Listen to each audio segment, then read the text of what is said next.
Thuy suddenly returns to Vietnam after many years of being away with only one goal: to find Toan. She follows every tiny clue she can find, old phone calls, fragmented stories, until the name Toan leads her to a small rural market where people whisper about a young man who lost his memory and now lives with a kind-hearted girl named lytudiem. But Thuy has no idea that at this very moment, Tuan and lytudiem are busy selling vegetables in the middle of the crowded market, completely unaware that someone is quietly searching for them in the sea of people. Will Thuy spot her younger brother before they leave the market? Will Toan still recognize his sister when his memories are broken and incomplete? And if Thuy finally finds Toan, will the truth about his past come to light? Or will it pull lytudiem into a new storm? Like and subscribe so you don't miss the reunion that will leave the entire market in stunned silence. As the sky begins to brighten, the plane descends through a thin layer of clouds. Inside the cabin, Thuy grips her phone, an old photo of Tuan already opened the familiar smile. Now the only thing keeping her from feeling completely empty. When the wheels touch the runway, her heart lands with the decision to she's back, and she will find her brother, no matter what. The plane doors open. Cold airport air hits her face, mixed with the smell of metal and early morning coffee. People rush by, dragging suitcases, while announcements echo steadily, like a ticking clock. Thuy moves through the crowd, feeling as if she's walking backward in time, back to the day Toan disappeared. At immigration, harsh white lights reflect in eyes, red from lack of sleep. Thuy doesn't cry. She takes a deep breath and reminds herself to stay focused. In her coat pocket are a few scraps of paper addresses, old phone numbers, and one name underlined again and again: Thuy, the person who once vaguely mentioned a young man with memory loss, living on a farm. As she pulls her suitcase past the exit, Thuy pauses for a moment. Outside, car horns and morning sunlight blend together like a push forward.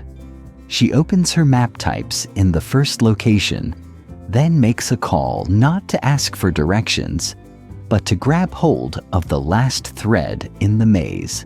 She gets into a taxi, watching the city slide past the window. Inside her chest, an old promise echoes: no matter the cost, she will bring Tuan home. This return leaves no room for rest or hesitation. There is only one goal: to find Tuan before every trace of him disappears. The morning market comes alive like a rising wave. Vendors' calls blend with the sharp sound of motorbikes at the entrance, while the smell of fresh vegetables and damp soil drifts through the stalls. In a small corner, Tuan and lytudiem sit close together behind a sunshade tarp. In front of them are baskets of bright green string beans, a few bundles of leafy greens still wet with morning dew, and neatly stacked carrots that look freshly rinsed.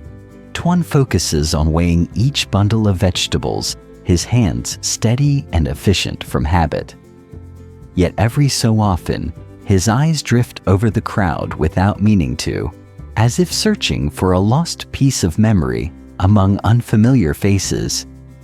He looks only briefly, then lowers his gaze again, back to the scale, the customers' voices, the quiet sense of calm he's trying to hold on to. Beside him, lytudiem hands over produce and smiles at customers, her smile warm and patient, as if she believes that with just a little more effort, their life will finally settle. Neither of them realizes that on the other side of the market, behind a row of fruit stalls and dark tarps, a woman has just stopped. She pulls a small suitcase, her eyes red from exhaustion after a long journey, but suddenly burning with shock and recognition as she catches sight of a posture she knows too well. It's Thuy. She stands frozen, afraid that one more step might make everything disappear.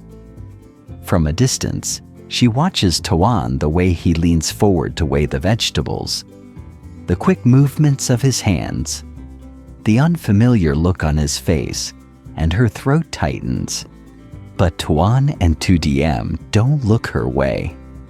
They're still busy with the market, with bargaining voices, with bags of vegetables being passed from hand to hand. At this very moment, the reunion is incredibly close. They just don't know it yet. In that moment, Thuy no longer has time to think about right or wrong, and she doesn't have the strength to stand still for even another second. She rushes forward. Through a small opening, the crowd instinctively parts. Thuy runs as if she's running through all the sleepless nights, the unanswered calls, the deepest fear of all. What if I'm too late? When she's just one step away, she grabs Toan and holds him tight, as if letting go would mean losing him again. Her shoulders shake as hot tears spill out, soaking into his shirt, into the thin layer of dust that clings to a life of hard work. Tuan freezes. His arms hesitate for a second, unsure. Then something deeper than memory takes over. He gently holds her back. A numb shock runs down his spine, followed by flashes of broken memories like sparks in the dark. A frantic voice calling his name, a hand gripping his. A promise that was never fully spoken. Beside them, lytudiem stands still, her heart pounding so hard it nearly catches in her throat. But instead of panic, a quiet sense of relief spreads through her chest, as if a missing piece has finally found its place. She watches the siblings holding each other in the middle of the market, her eyes stinging her lips, still curved in a soft smile. In that moment, lytudiem doesn't feel pushed aside. She feels like she's witnessing something rare, a small miracle, a reunion strong enough to make the future feel a little less unsteady. The market doesn't stop. Around them, people keep walking, talking, bargaining. Plastic bags rustle. A vendor yells out prices. A motorbike pushes slowly through a narrow gap. Life moves on at its usual speed, unaware that right there in the middle of the crowd, something has quietly broken open. Thuy is still holding Tuan. Her arms are wrapped tightly around him, as if her body is afraid her mind might hesitate again. Her face is pressed into his shoulder. She doesn't care who's watching anymore. She doesn't care if people stare, whisper, or slow down as they pass. All she knows is that he's here. Warm. Real. Breathing. I found you. She whispers, her voice shaking. I finally found you. Toan doesn't answer right away. He can feel her trembling. He can feel how tightly she's holding on, like she's been afraid of this exact moment ending, before it even begins.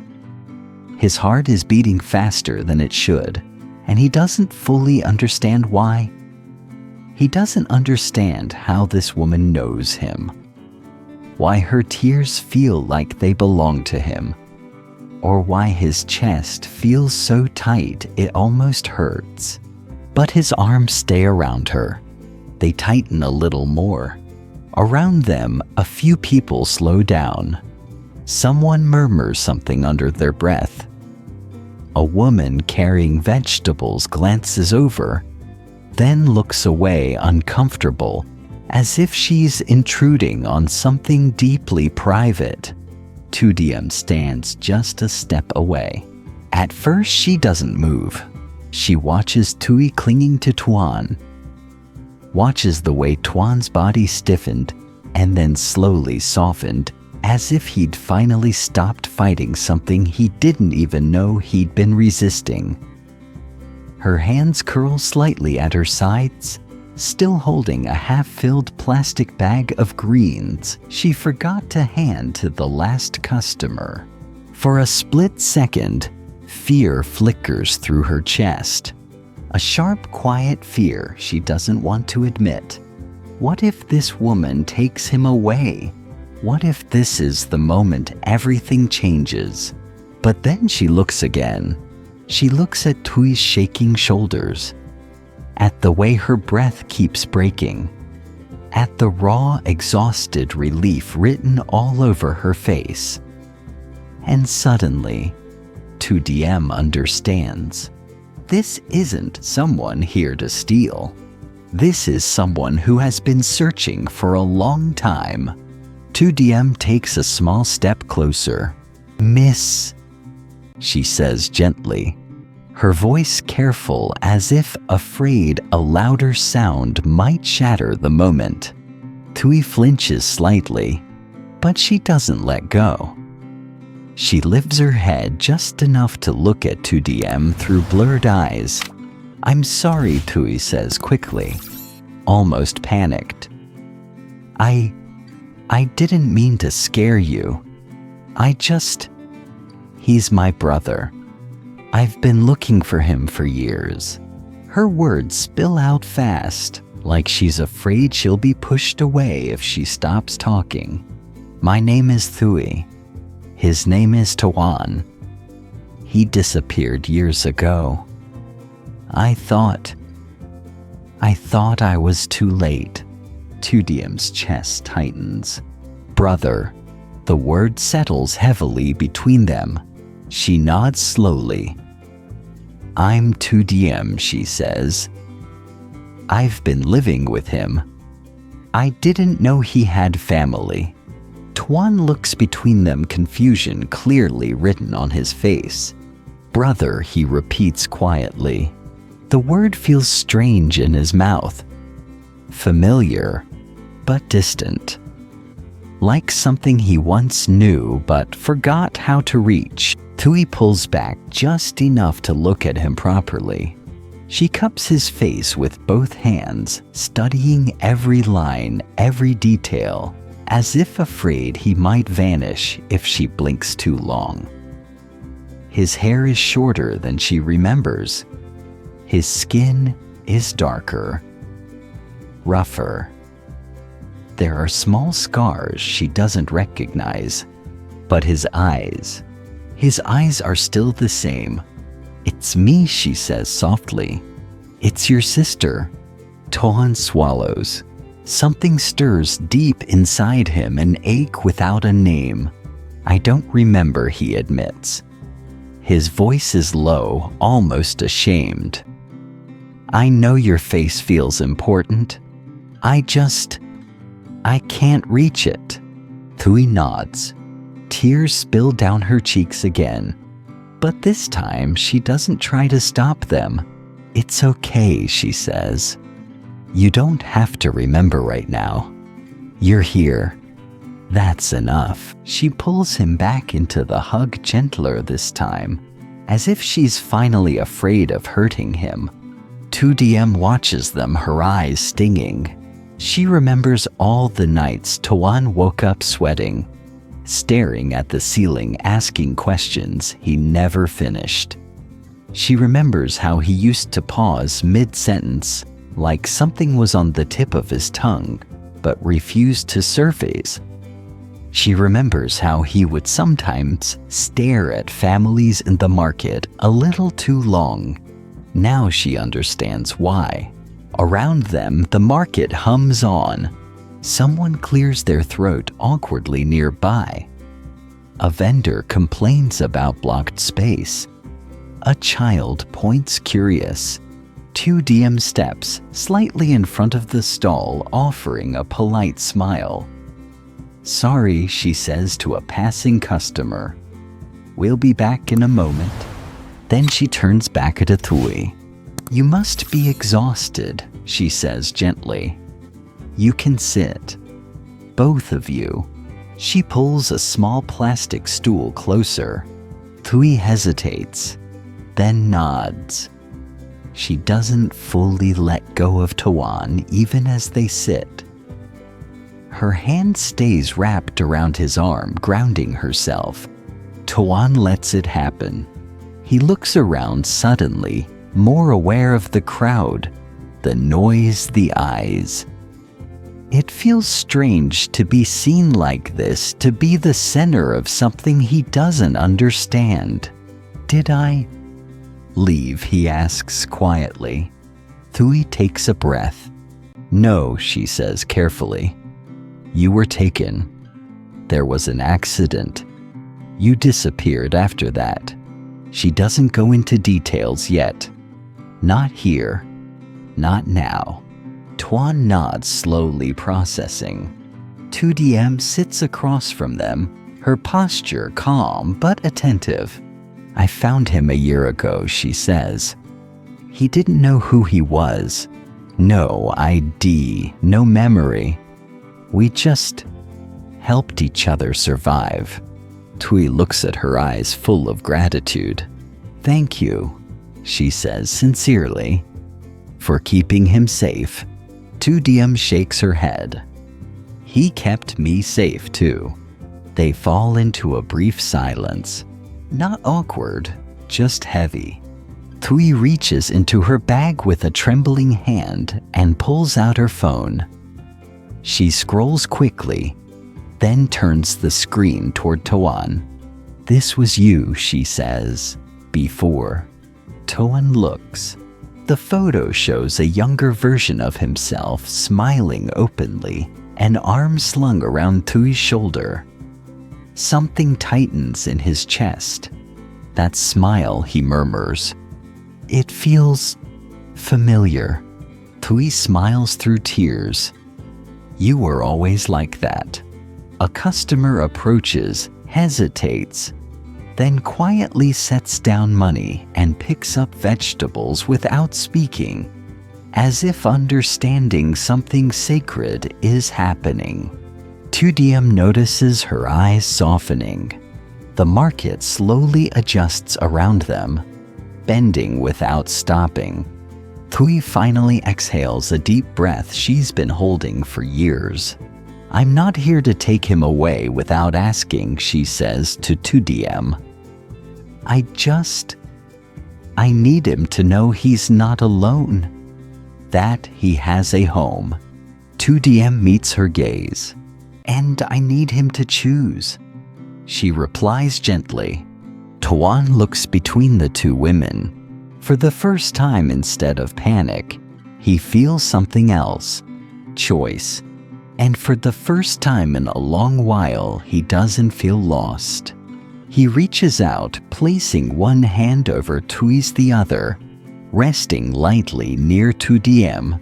"I don't remember everything," he says slowly, "but I know this moment matters." The market keeps moving, but for the three of them, time has shifted, and whatever comes next, truth, pain, healing, it will no longer be faced alone. They stroll slowly along the street outside the market. Vendors wash down stalls.